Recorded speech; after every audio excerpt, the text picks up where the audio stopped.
My wife mocked me for asking her passwords, so I checked her phone, found my brother in her messages, and filed for divorce immediately. 6 months into our marriage, my wife still wouldn't let me see her phone and had changed her password twice. When I finally asked why, she said, "Real men don't need passwords." Her dad told me, "You're lucky she even picked you that night while she slept." I checked her phone. What I found involved my brother and blew my entire family apart. I didn't wake her. I just packed a bag and left the wedding album on the kitchen table. I never thought I'd be that guy posting relationship drama. But here I am, typing this out at 2 a.m. in my new apartment, staring at divorce papers and wondering how my life took such a wild turn. So I, 44 male, met my wife Kelly, 36 female, at my friend's wedding 2 years ago. She was stunning in a blue dress that matched her eyes, laughing at something my aunt said when I first noticed her across the room. Not going to lie, I thought she was way out of my league. She was the type that lit up the room. Funny, spontaneous, and yeah, hot as hell. We clicked right away despite the 8-year age gap. 8 years isn't huge, but it was enough that we grew up with different habits when it came to technology and pop culture references. Kelly was actually super chill when we first started dating. Nothing weird or suspicious about her at all. She used her phone normally, sometimes left it on the table during dinner, would pass it to me to show photos or funny texts from her friends. Just regular, normal behavior. I never gave it a second thought because, honestly, who cares? We were happy, clicking on all levels, and having the time of our lives. Our first date was at this little Thai place downtown. She told me she was a pediatric physical therapist, loved her job working with kids with developmental issues, and had just bought her first house. I told her I was a commercial airline pilot, which usually gets one of two reactions from women. Either they think it's super impressive, or they immediately start worrying about the schedule. Kelly just nodded and asked thoughtful questions about how I handled the constantly changing time zones and if I ever got scared during bad weather. No drama, no weird hero worship, just genuine interest. It was refreshing. We dated for a year before getting married last summer. The wedding was perfect. My deadbeat brother, I'll call him Nate, showed up in a rumpled suit he probably borrowed, looking like he just rolled out of bed. Classic Nate, always broke, always between jobs, always with some get-rich-quick scheme that fizzled out. Our parents still babied him, even though he was 41 and had accomplished exactly nothing in life. He spent most of the reception hitting on one of Kelly's bridesmaids and trying to convince my cousin to invest in some crypto thing he swore was the next Bitcoin. But whatever, it was my day, and I was too happy to care. The first few months of marriage were straight up awesome. I'm away on flights a few days at a time, but when I'm home, we'd make the most of it. We'd cook together, binge shows, go hiking on the weekends. Kelly worked with kids all day, and she was amazing at it, super patient, genuinely caring. We talked about starting our own family soon.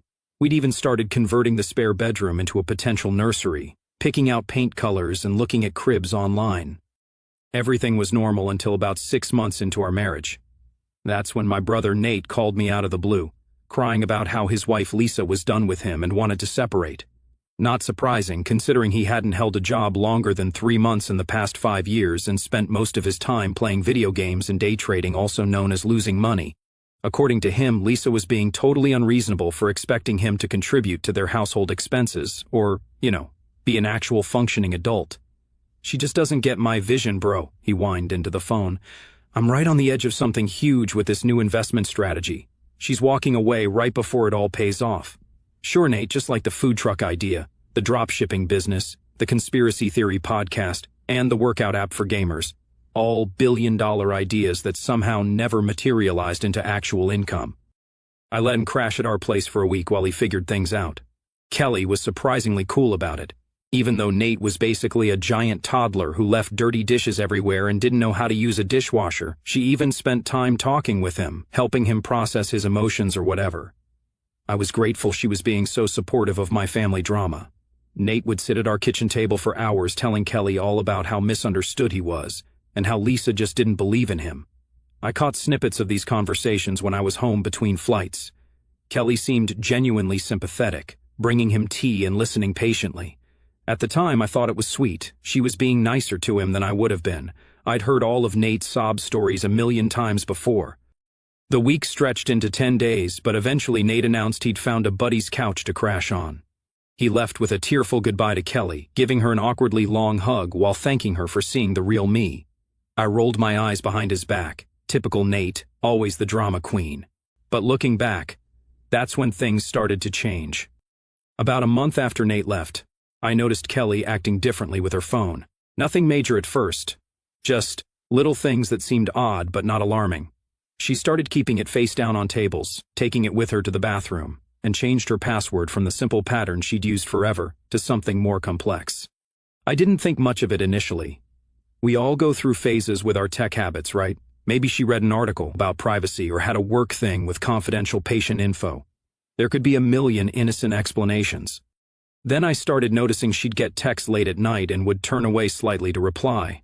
If I walked into the room while she was on her phone, she'd quickly lock the screen. Again, not something I dwelled on. I've never been the jealous type, never felt the need to check up on who she was talking to. I trusted her completely. One night, I came home early from a short-haul flight. Weather issues canceled my last leg, so I grabbed an Uber home instead of staying at the airport hotel. It was around 11 p.m., and I found Kelly sitting on the couch in the dark, the blue light from her phone illuminating her face. She jumped when I opened the door and quickly locked the screen. "You scared me," she said, laughing nervously. "Wasn't expecting you until tomorrow." "Flight got canceled," I explained, dropping my bag. "Who are you texting so late?" "Just Jen from work," she said a bit too quickly. "Scheduling stuff for a patient tomorrow?" I nodded, not thinking much of it at the time. But later I realized, why would she be scheduling patient stuff at 11 p.m.? And why did she look so startled when I walked in? The first real red flag came when I asked for the login info to our joint bank account that she had set up when we got married. We had agreed to keep separate accounts for personal spending, but created a joint one for household expenses, into which we both deposited a set amount monthly. "Why do you need it?" she asked, immediately defensive. I explained I wanted to check our balance before booking flights to visit my parents for their anniversary. Simple request, right? She made me wait while she looked it up herself, then just told me the number. Never gave me the actual login. A month later, we needed to access our shared cloud storage for some tax docs. She insisted on doing it herself, kept the screen tilted away from me, and typed in the password faster than I could read it. "Mind just telling me what the login is in case I need to get in there later?" I asked. "There's sensitive stuff on there," she said vaguely. "Work files, patient info. You know, I work with kids." "Kelly, it's our shared folder, the one with tax stuff. I'm not asking for your work laptop password." She shrugged. "Just let me take care of it. It's easier that way." And just like that, another access point I was supposedly allowed to use was suddenly locked behind her trust me wall. Around this time, Nate was calling me regularly with updates on his separation from Lisa. Apparently she was being vindictive by expecting him to pay his share of their credit card debt. He'd also been fired from his latest part-time gig at a warehouse because he kept showing up late. Classic Nate problems. What was weird, though, was that he kept asking about Kelly. How was she doing? Was she working a lot? Did she ever mention him? I thought maybe he was just grateful for her kindness during his stay, but there was something off about his interest. I started to wonder if something was up, but I didn't want to jump to conclusions. Maybe Kelly was organizing a surprise for me. Maybe she was dealing with something personal she wasn't ready to share. Maybe Nate was just being his usual weird self. I'm an analytical guy by nature. I fly planes for a living. I'm trained to notice patterns and anomalies without overreacting. So I started paying closer attention, making mental notes of these incidents. Then Nate got in a car accident. Or at least that's what he told me over the phone, sounding pained and dramatic. Nothing fatal, but bad enough to land him in the hospital.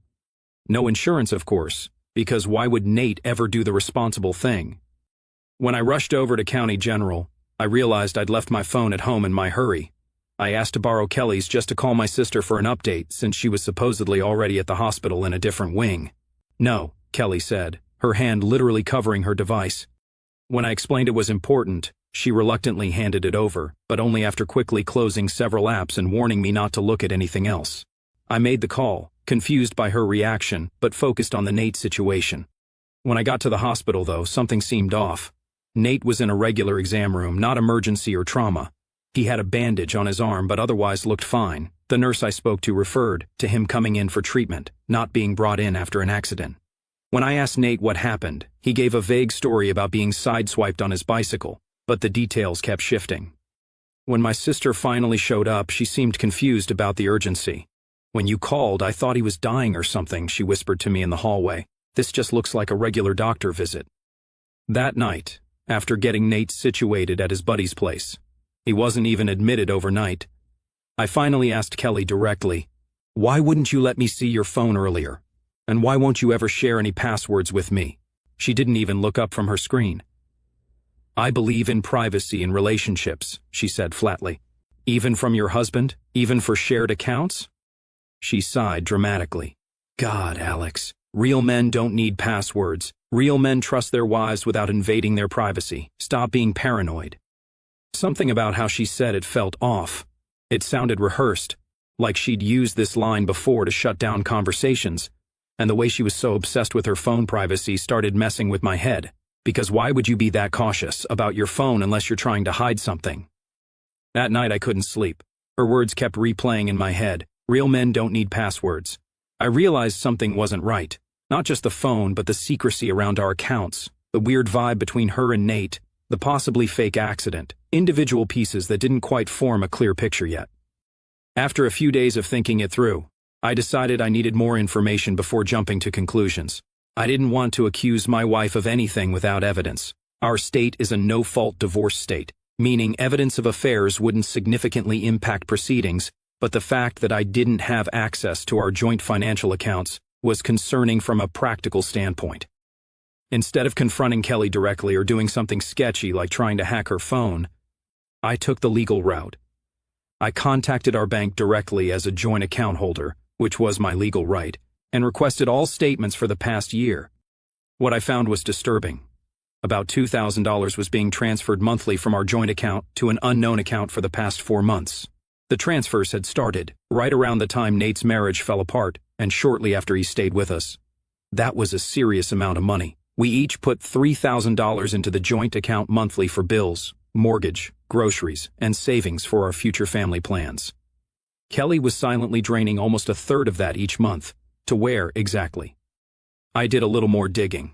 The account number looked familiar, so I checked some old emails where I'd sent Nate money a couple of times when he was especially desperate. Bingo. The money was going straight to my brother. At this point, I needed to see what was happening with my own eyes. I told Kelly I had a 3-day flight assignment, but actually called in a favor from another pilot to cover for me. Instead of leaving town, I borrowed my buddy's car so Kelly wouldn't recognize mine and started watching from a distance. Over the next few days, I saw more than I was ready for. Kelly wasn't sneaking off to see some random guy. She was meeting up with Nate, yeah, my brother, the same one who was supposedly crashing at a buddy's place while getting his life together. I spotted them at a coffee shop, then again at a little park near her clinic, and once just standing around by her work like it was no big deal. One time I saw her hand him an envelope that looked thick enough to be cash, and it wasn't a one-time thing. They were clearly seeing each other on a regular basis. At the coffee shop, I sat a few tables over and zoomed in with my phone. They were bent over some papers, talking low. I'm not the emotional type, but sitting there with a lukewarm coffee in my hand, watching my wife and my brother huddled up like business partners, or something worse, had my blood boiling under the surface. My jaw was clenched so tight it hurt. Every instinct in me was screaming to walk over there and put Nate through the table just once, just to see if that smug, fake-sensitive face could still run his mouth with a broken jaw. But I didn't. I sat there. I made myself sit there because blowing up in public would give them the drama they'd spin into some sob story. I wasn't giving them that. I remember thinking, if this is what they're comfortable doing in plain sight, what the hell are they hiding behind my back? That thought was what sent me digging even deeper. The next piece fell into place when I remembered our cloud storage account. Kelly had set it up, but since I was listed on the account, I was able to reset the password by claiming I'd forgotten it. Once inside, I found a shared folder that Kelly had probably forgotten about from when we first set it up. There were hundreds of messages between her and Nate, and they weren't just friendly. It started with supportive messages about his marital problems. I understand how you feel. Lisa doesn't appreciate you. But quickly evolved into flirty exchanges. You're the only one who really sees me, Nate had written. Sometimes I wonder what would have happened if I'd met you first, Kelly replied. There were also photos, not explicit, but definitely suggestive. Kelly in a bath with strategic bubbles. Kelly in lingerie I'd never seen before. Photos that were clearly meant for someone other than her husband. The timestamps showed this had begun during that week. Nate stayed with us, right when his marriage was imploding and he was at his most vulnerable. But the most recent messages had taken a darker turn. Nate was literally threatening her. What would Alex think if he saw these photos? If he knew what you've been saying about him? You know I need the money. My investment is about to pay off big time, but I need capital now. Either you help me out, or Big Bro gets to see everything. Your choice, sweetheart. Classic blackmail from a desperate loser. I also discovered Nate hadn't been in an accident at all. There were messages about faking the whole thing as an excuse to create drama and get money for medical bills. The hospital visit was for a routine checkup related to his supposed high blood pressure, and he'd convinced Kelly to go along with the story. I felt sick, my own brother and my wife.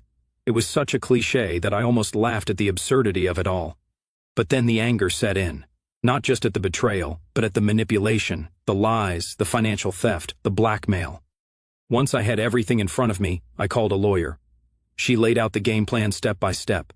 First, I got access to all our joint accounts, which, shocker, Kelly had tried to lock me out of. I printed out every single transfer she made to Nate's account and made copies of everything. Then I pulled exactly half of what was left into a new account with only my name and made sure it was all documented, through my lawyer, just in case things got messy. I grabbed all my important stuff, passport, IDs, documents, anything I didn't want mysteriously disappearing, and booked a furnished place across town. Clean break, quiet exit, no drama. Throughout all of this, I said nothing to Kelly or Nate. I just observed, documented, and planned. I wasn't going to let emotion drive this bus off a cliff. I was going to be strategic, methodical, and most importantly, legal in everything I did. I waited until Kelly left for her Wednesday yoga class to make my move. I packed essential clothing and personal documents. I left our wedding album on the kitchen table, open to a photo of us exchanging vows. On it, I placed my house key and a letter from my lawyer, outlining that I was initiating divorce proceedings based on financial impropriety, with evidence of the diverted funds. I wrote that I would be staying elsewhere temporarily, and that all further communication should go through my attorney, whose contact information was provided. I didn't mention the affair or the blackmail, just the financial aspects, which were the most legally relevant. By noon, my phone started blowing up with calls from Kelly. I didn't answer. Text messages followed. Where are you? Why did you take your things? What's going on? Call me right now. Each message more desperate than the last, but none acknowledging what she'd done. By evening, the tone changed. Please come home so we can talk. Whatever you think you know, you're wrong. I can explain everything. Please don't do this to us. I maintained my silence, following the lawyer's advice to avoid any communication that could be used against me later. It was one of the hardest things I've ever done, not responding, not demanding answers, not venting my anger and hurt.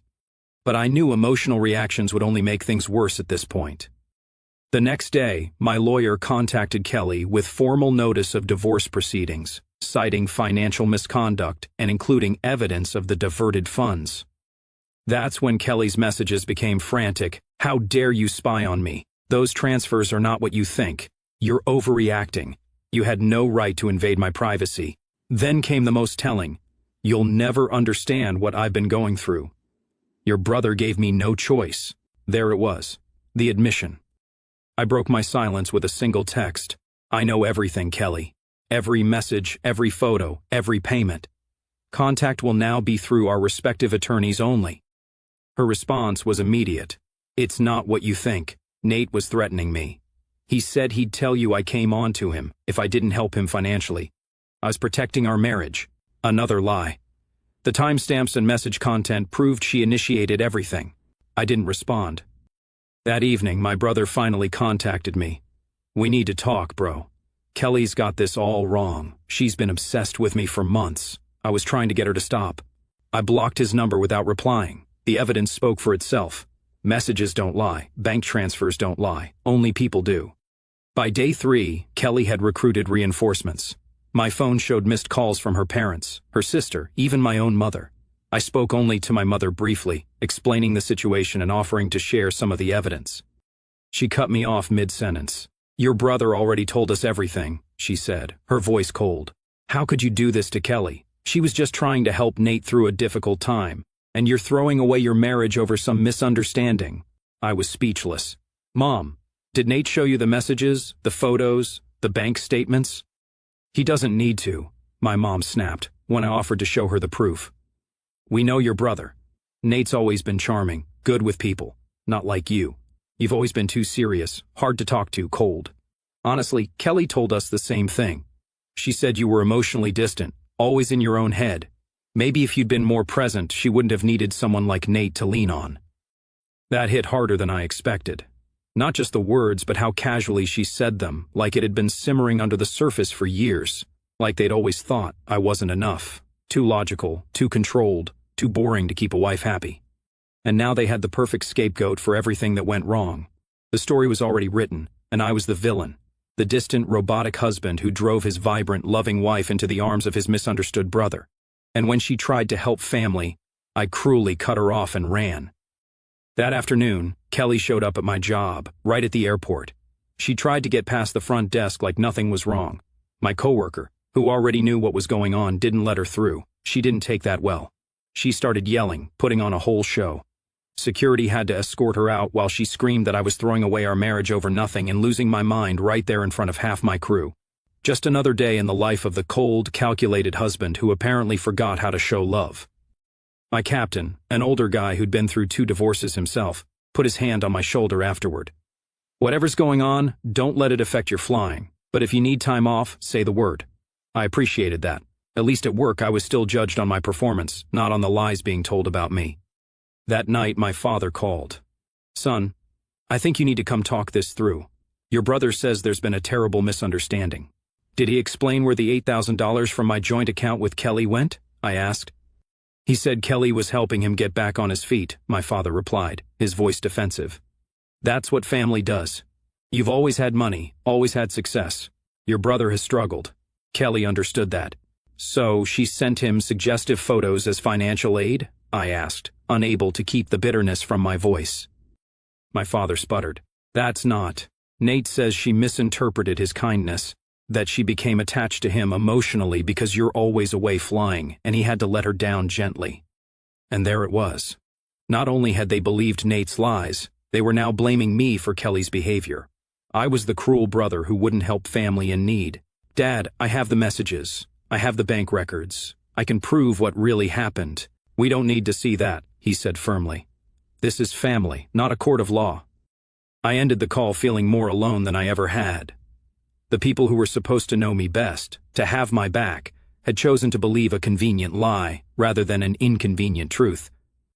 The first week after I left was a barrage of calls and texts from Kelly that I didn't answer. At some point, a large flower arrangement arrived at my workplace with a card pleading for a second chance. I donated the flowers to a nearby nursing home. A few days later, I heard aggressive knocking at my apartment door. When I checked the peephole, I saw Kelly's father, Richard, standing there with his son, Kelly's brother, Mike. Richard was this 60-something guy with yellowed teeth who'd always made inappropriate comments about flight attendants whenever we met, asking me for insider stories with a sleazy wink. Mike was pretty much his mini-me, same attitude, same creepy vibe. "We know you're in there," Richard shouted through the door. "Be a man and face us." I considered not answering, but my neighbor had already poked her head out into the hallway. "Great." I opened the door but blocked the entrance. "Can I help you?"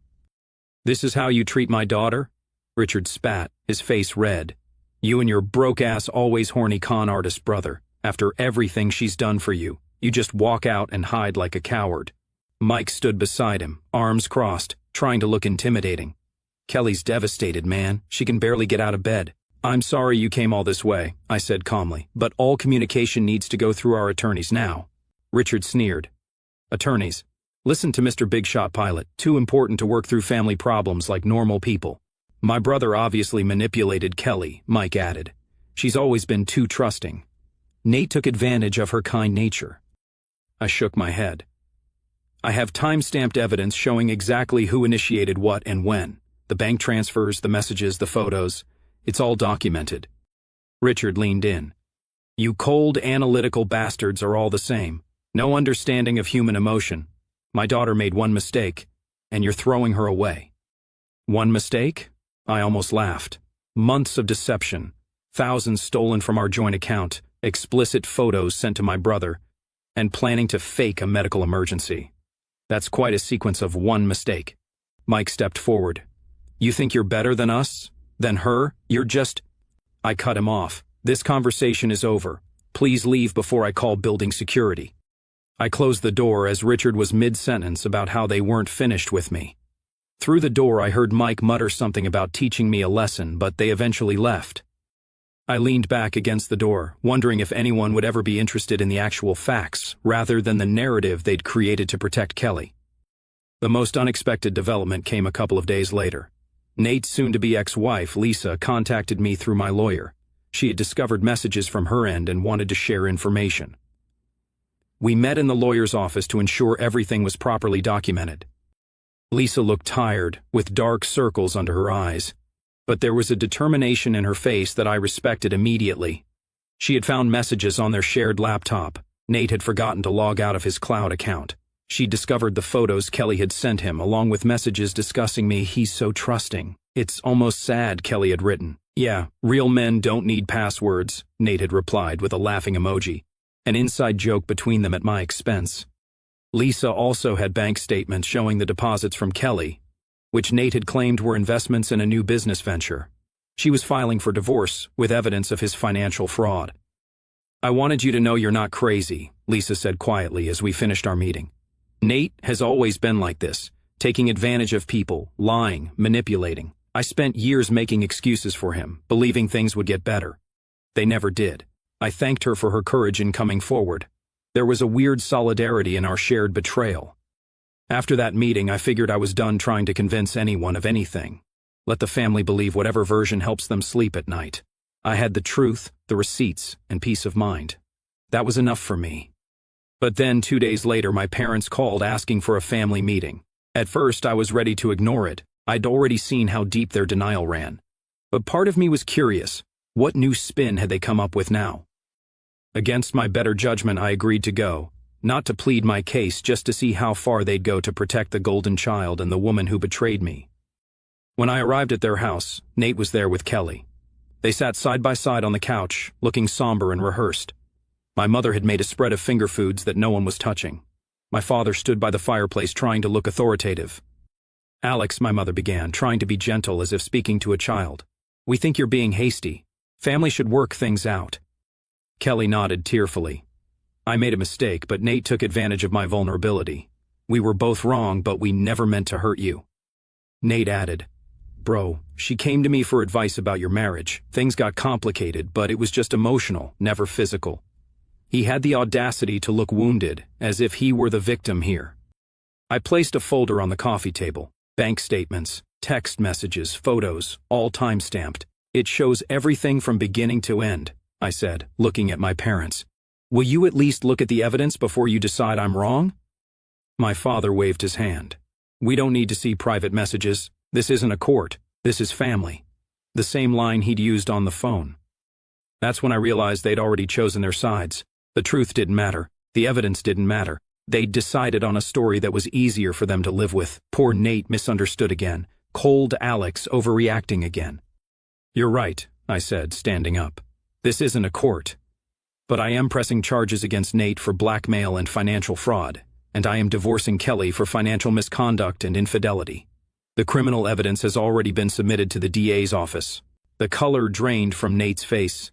Kelly let out a small gasp. "You wouldn't," Nate whispered. "I'm your brother, and she was my wife," I replied, heading for the door. "Funny how that didn't stop either of you." I walked out, ignoring their protests. Some bridges aren't worth saving. It's been 2 months since I walked out of my parents' house.